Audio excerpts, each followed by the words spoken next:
after receiving surprising news from my mother that my long-lost sister had returned after eloping years ago. My son and I went back home, and sure enough, there were women's shoes there. Moreover, my sister Jenny Ford came out in her underwear. She laughed loudly and triumphantly said to me, "I've snagged a luxury high-rise condo and a wealthy husband. Poor people should just keep working part-time jobs." But then a voice came from behind her. "Too bad, Jenny. Sleeping pills don't work on me anymore."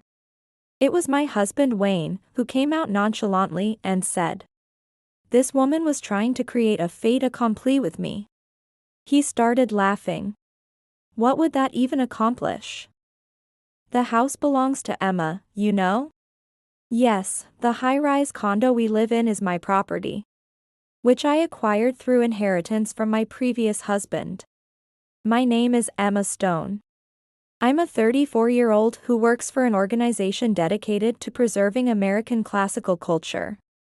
My husband Wayne is a former junior of mine at graduate school, where he too studied American classics. He is currently enrolled in a doctoral program, continuing his research to finish his dissertation and earn his PhD.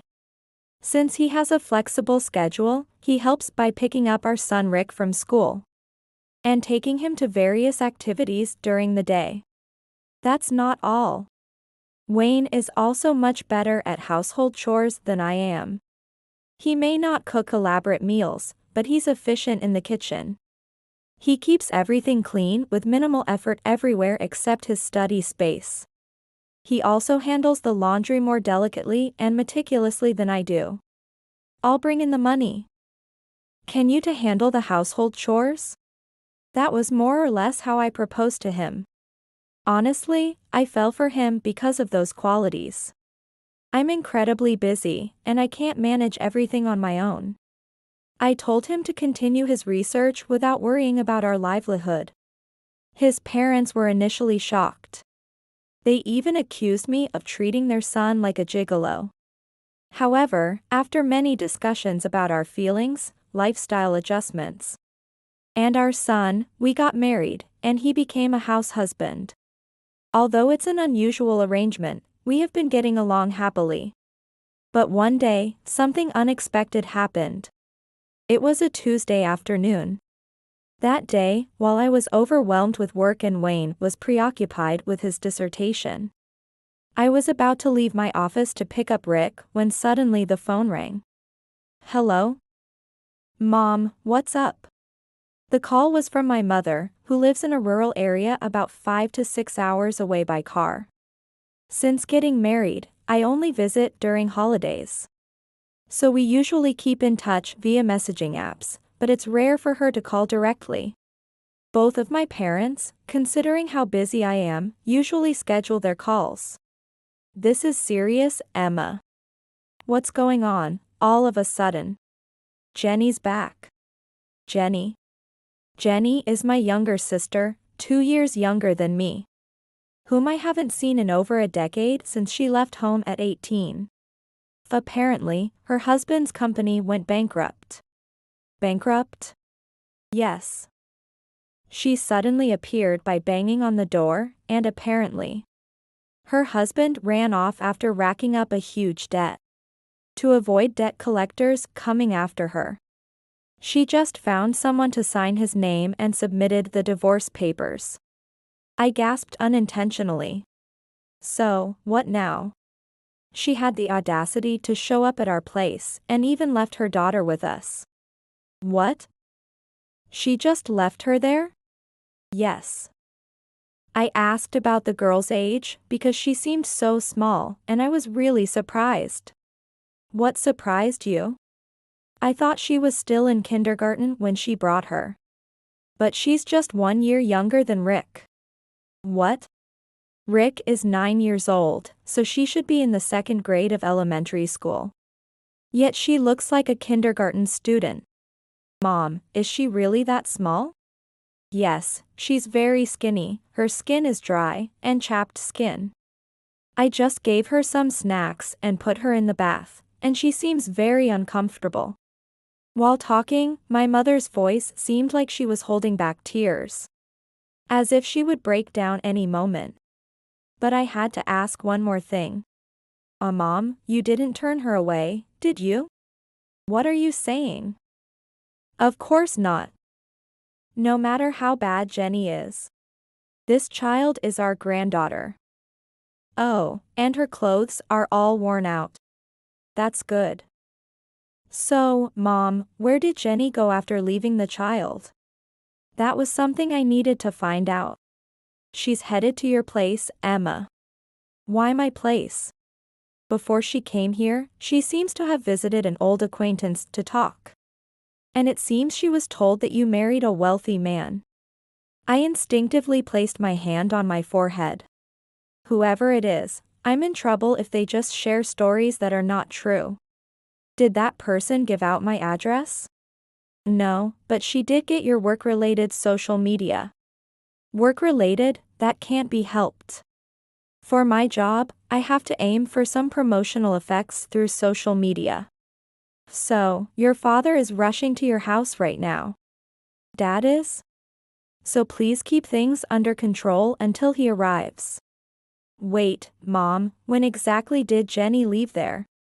Before I could get an answer, the call ended. It's just past 3 p.m. Rick needs to be picked up from school, taken to his lessons. And then I need to do some shopping while waiting for him to finish. Wayne has been so absorbed since yesterday that he won't be able to cook today or all day tomorrow. So, shopping is absolutely necessary. And even if he does finish writing, he'll probably go straight to sleep without eating. Usually, after staying up for 3 days, he sleeps for a day and a half. It seems it will be past 6 p.m. by the time I finish shopping for 3 days. I'm worried, but what will happen? Huh? You have a sister? Yes, I do.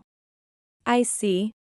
In the car, after finishing the shopping, I decided to briefly explain the situation to Rick. Surprised? No, not really. I mean, with our family, there's always something going on. Rick, at 9 years old and in the 3rd grade, is quite sharp and a bit mature for his age. Our family is a bit unconventional, but he quickly understands things when explained. He must take after his father. When I was a child, I was simply fighting loudly with my sister. Compared to that, Rick is quiet and thoughtful. It's a bit worrying. Well, yes. There are always various things. Like what? Where should I start? There are parts of the story that are suitable for a child and parts that are not. You know the house where Mom and you used to live, right? Yeah. It's near Grandma and Grandpa's house. My sister didn't like being in that town. And ran away with someone she loved over a decade ago. Wow, that's kind of amazing. Hey. Yes, Jenny ran away at 18 with the nearly 40-year-old CEO of a startup. But it wasn't a romance. Jenny had been engaged in compensated dating, starting in high school. Our family never deprived us of anything. My parents had savings to send us to the schools of our choice. And gave us enough pocket money each month. But it seems that wasn't enough for Jenny. She went to a private university in the city, but at the end of her first year's first semester, there was a call from the academic affairs office. Turns out, Jenny was pregnant at that time. When our furious father demanded to know who the partner was, Jenny readily confessed his name. That was the person she had just divorced without consent. And after the parents, angry at both the compensated dating and the partner, told Jenny to leave, she just left and cut off all contact. If it had been just leaving, maybe we could have traced her through her health insurance. But she married him, getting on his insurance, which made it impossible to track her. Once the anger settled, it turned into concern. Not hearing anything at all seemed almost rude. And there were several reasons for my parents' anger. After all, the neighbors and coworkers gossiped, making my parents feel uncomfortable. They were shamed for raising a daughter who would do such things. My father was even considered a leading candidate for a managerial position. But this scandal set him back. I hated recalling these discussions, but something my mother mentioned earlier was bothering me. This child is 8 years old. That means she's not the child Jenny was pregnant with all those years ago. What happened to that child? That's something I can't help but wonder about. Mom, you look scared. Rick's words made me apologize. Sorry. Is something bothering you? Yes, I'm thinking about your cousin. Eventually, we managed to carry our heavy shopping bags back to the condo. But it was too much to handle. So when I went to borrow a cart from the concierge at the entrance. Miss Stone, your sister Miss Ford was here earlier. The concierge informed us. Did you let her in? I checked and copied her ID, and I covered my eyes with my palm again, exasperated. I'm sorry, it's my bad I didn't let you know. So, I shouldn't have let her in? No, but it's fine, it's my fault. Also, has my father arrived yet? Your father? Just a moment, please, the concierge said, going back to check. He has not arrived yet. I see. When my father does arrive, please let him through immediately. Understood. I showed the concierge a photo of my father, emphasizing that he must be let in without fail. Then, we loaded our bags onto the cart and took the elevator to the top floor. We're home. As I opened the door, sure enough, there were women's shoes. Ah. You're back early. The person who emerged was my sister, more flamboyant than I remembered. But appropriately aged. However, the issue was not her appearance. What are you wearing? Jenny had emerged in her underwear. Rick, who had been helping push the cart, stood there wide-eyed, speechless. What do you mean? Then she laughed loudly and triumphantly said to me. I've snagged your luxury high-rise condo and your wealthy husband. Poor people like you should just keep working part-time jobs. Rick and I were stunned. But then a voice came from behind. Too bad for you. Sleeping pills don't work on me anymore. Wayne appeared behind Jenny, wearing only a shirt over his bare skin. His disheveled appearance, as he scratched his head, might have suggested something scandalous had happened. But I had no such thoughts. It was impossible for him. I had that confidence. Ah. This is why people like you shouldn't use that stuff carelessly. It completely broke my focus. Shoot. Wait, what? You knew about the sleeping pills? I felt strangely sleepy, so I figured I'd been drugged. But that doesn't mean I can just fall asleep. That's strange. Ignoring Jenny, Wayne turned to Rick. Oh, Rick, you went shopping? Thanks. Yeah. Dad, help me put these away. Saying this, Rick pushed the cart inside. Okay, Wayne said, and they went to the kitchen together. As they moved things, Wayne complained loudly and deliberately. I knew Emma had a sister, so I figured something might be up. But to be drugged right off the bat? Anyway, I hardly sleep because I have so much to think about. I can tell the difference between natural sleepiness and drug-induced sleepiness. Jenny's expression turned even more severe.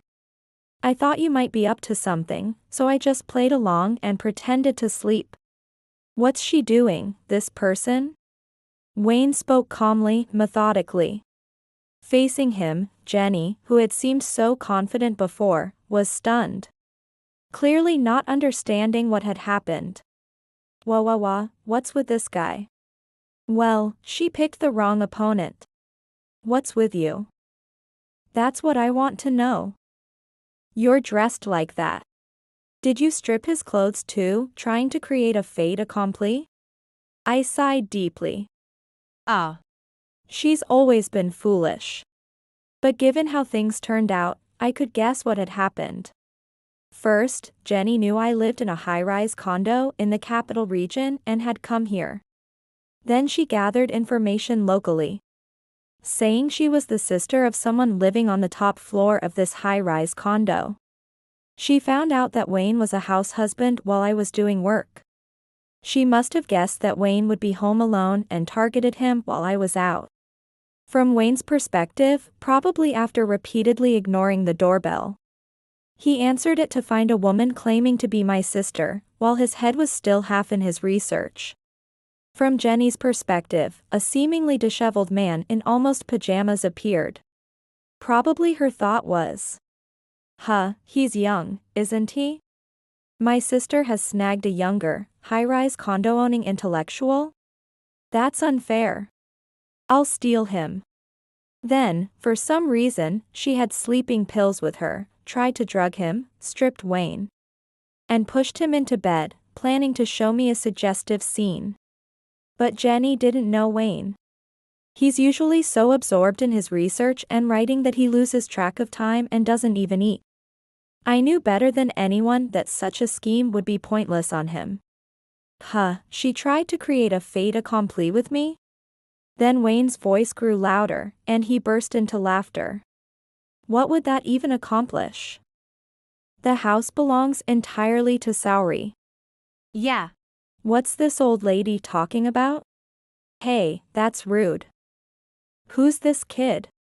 Well, he can rightfully call you aunt. He's my son, after all. Your son. He's quite big for that, isn't he? You're still in your 20s, right? Well, he's from my previous marriage. Wait, remarried? So you married a rich guy after all.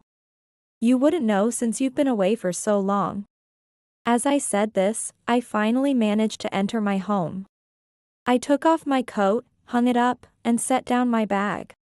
And Wayne made coffee for me as a way to say well done. Glancing around, I noticed a half-open bag carelessly placed on the living room table. The rest of the room was tidy except for that bag, which gave off a strangely messy vibe. It was irritating. I wanted to clean it up right away. What, you're not going to even offer me a cup of coffee? She looked at me resentfully as I enjoyed my coffee. I don't feel like offering anything to someone who just drugged me.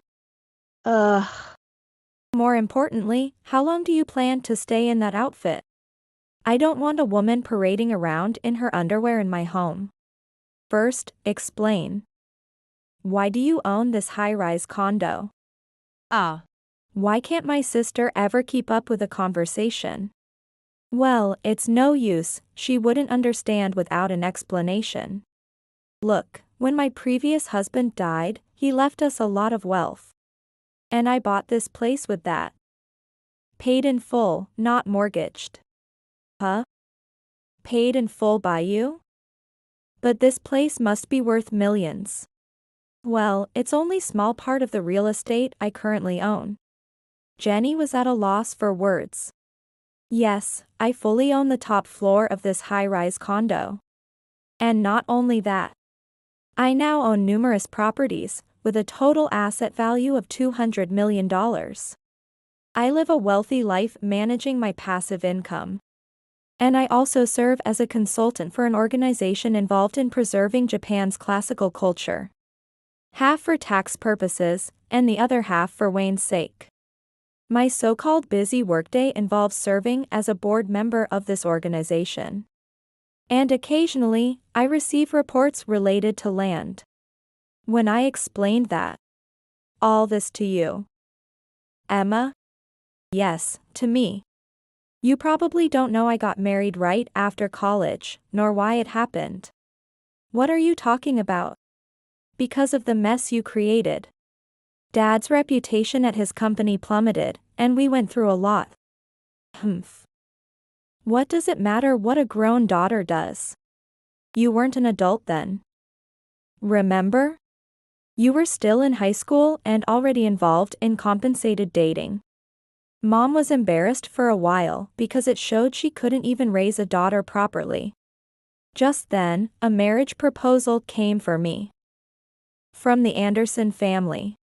The Anderson family? Yes, the local lords from our hometown. What?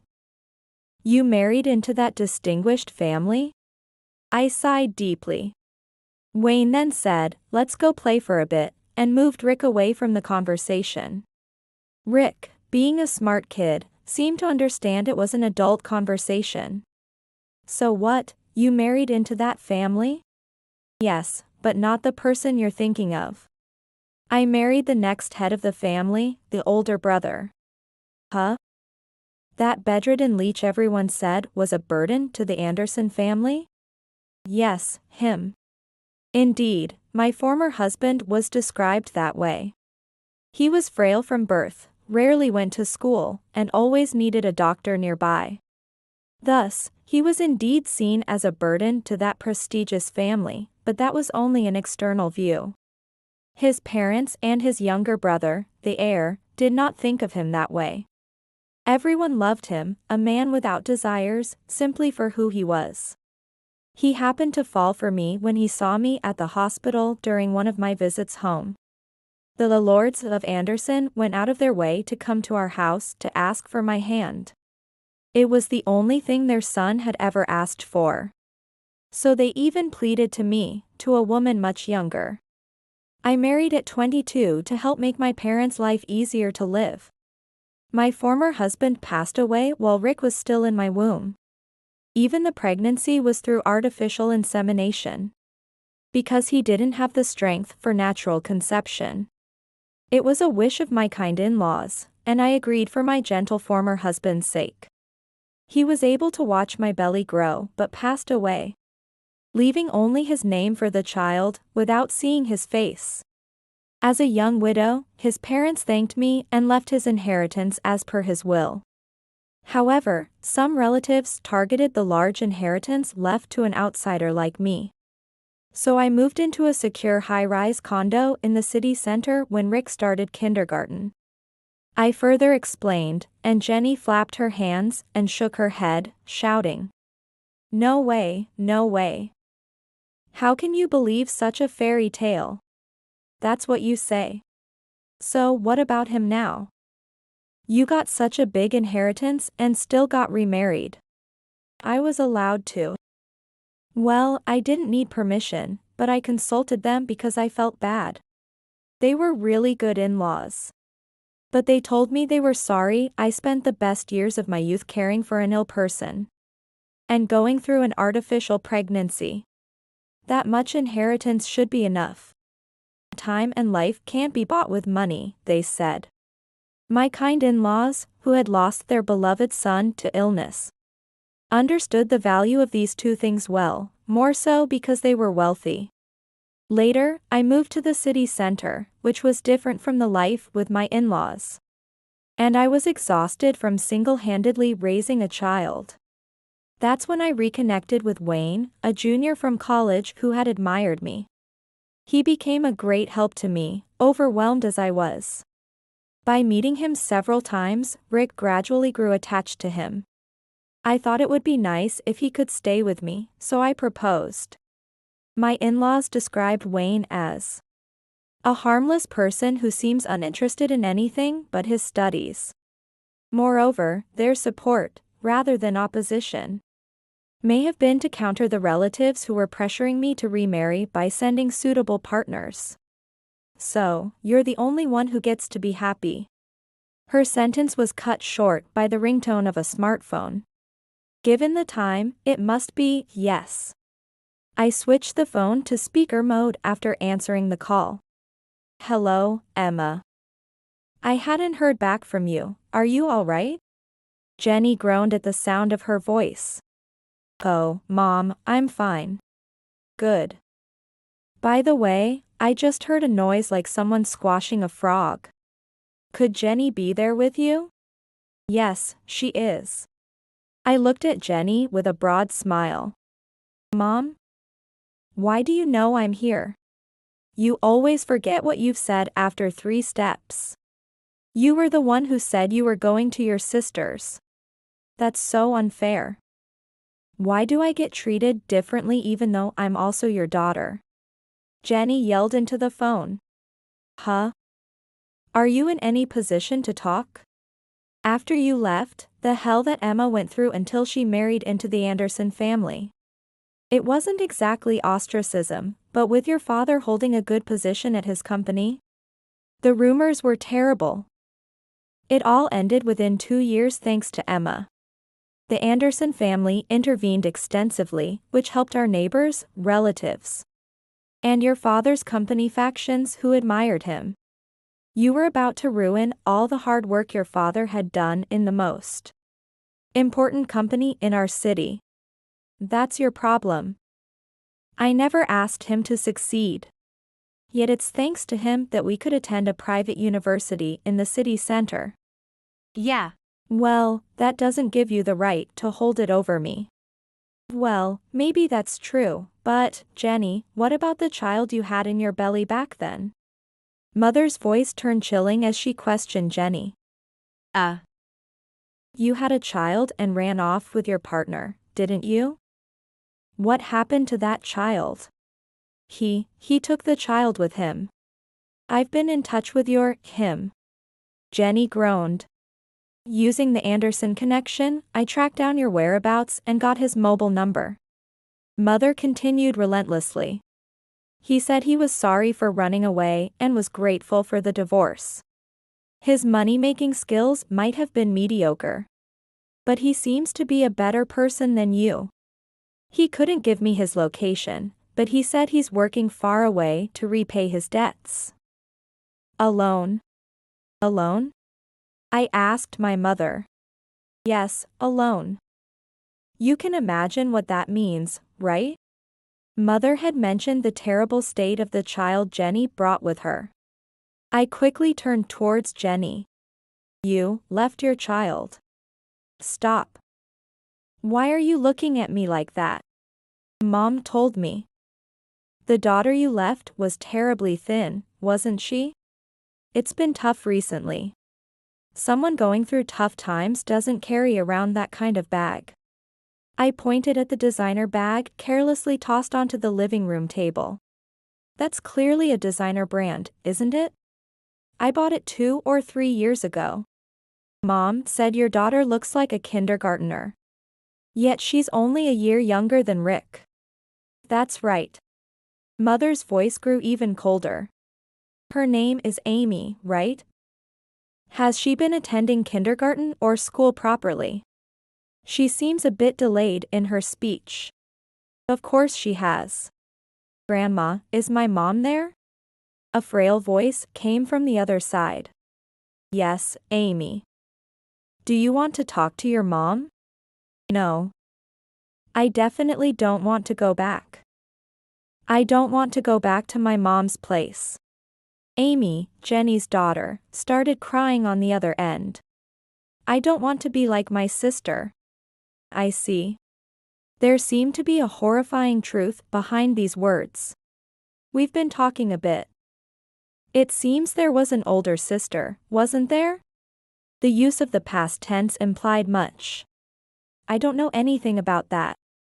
As Jenny started to move hastily to grab her bag and clothes. You can't just leave like that. Wayne grabbed her hand, and Rick secured the bag and clothes. Then they turned towards another smartphone. Hello, Grandpa, now's the time. At his cue, the front door opened. Police. We received a report of a woman accused of trespassing, assault, and child abuse. We're here to take her into custody. Emma, you did well to keep her here until we arrived. Dad. Several police officers entered and immediately detained Jenny. Are you all right, Ms. Stone? Yes, I'm fine. The concierge, who had been standing by the entrance, had opened the door for them. Long time no see, Jenny. Dad. One of the police officers took the clothes and bag that Rick had handed over. There was no time to dress her, so they wrapped her in a blanket they had brought. Wayne pointed to the bag. I haven't checked inside, but I suspect it contains sleeping pills. I'll accompany you to the station for a blood test. My body doesn't react strongly to drugs, but they should still be traceable in my system. Thank you for your cooperation. The police acknowledged his cooperation. Over the phone, my mother asked me to switch to camera mode. Then, in the arms of my mother appeared a little girl. Officers, this little girl seems to have suffered terribly at the hands of her mother, who has already caused the death of another small life. Our first grandchild. Amy was wearing clothes that Rick had outgrown. They were from a time when he was about to enter kindergarten, quite large for his age then. The clothes, though slightly small, seemed to fit her. Her slender wrists peeked out from the sleeves. Ah. Those are my old clothes. Hello, are you Amy? Rick gently spoke to his cousin through the screen. Such kindness must be inherited from his real father. Yeah. Who are you? I'm Rick, your cousin. I'm a year older than you, so I guess I'm like your big brother. Big brother. As she spoke, perhaps reminded of her lost older sibling, Amy began to sob. You should come and play sometime. Amy nodded weakly on the screen. Well then, Emma, we'll take her away now. Don't want to intrude any longer. Rick, we'll play chess later. Okay, I'll be waiting. Immediately after our exchange. What is this? You all get your happy family drama. What about me? I've lost everything. Hearing this, I walked up to Jenny and slapped her sharply across the face. No. Violent woman. Officer, arrest her too for obstructing public duties. As the officers restrained the struggling Jenny, one chuckled and gently reproached me, let's not do that. I'm sorry. But I just had to tell her. What? Everything you lost is because of you, not anyone else's fault. Nothing is coming back to you, and I'll make sure of that. That child will be ours. Don't you dare come near us again. Let's go, everyone. Wayne motioned to my father to leave. All right then. See you later, Emma. I'll be waiting, Dad. Take care. After seeing everyone off, I slumped down right where I was. It's okay, Mom. I'm so tired. It's a good thing we did the shopping today. Absolutely. What a day it had been. And to think, it had only been 6 hours since my mother called. Later, when my father and Wayne returned, they reported that Jenny would be detained by the police for a while. No bail. Absolutely not. While we were having a late dinner, my father said with a strained voice. Since her divorce is already finalized and her ex-husband won't be coming to claim her, we should just let her go to court. Eventually, Jenny did receive a prison sentence. She had inflicted pain on her own family back home, caused the death of one child through her actions, and was now abandoned by the remaining child. My sister would have to face a long, solitary life ahead. Sometime later, my parents brought Amy to live with us. Hey, you look pretty. Startled by Rick's comment, Amy blushed deeply. Where on earth did you learn to say things like that? Dad, stop, it tickles. Stop it. Rick laughed as he played with Wayne. Watching this father and son, not related by blood. Amy looked at us somewhat blankly, still surprised. Is it really okay? Auntie. She hesitated to complete her question about living with us. I had already prepared myself to adopt her, feeling it was the right thing to do. Initially, I thought maybe she could grow up with my parents. However, they felt that back home she might always be seen as that girl's child. My parents plan to move closer to me after retirement. For now, we agreed to travel together during holidays. Amy seemed a bit behind academically, so attending the same school as Rick might be difficult. Still, we could offer her a much better life than she had before. With the source of turmoil gone, now was the time to focus on building a happy life. We have plenty of time to do so.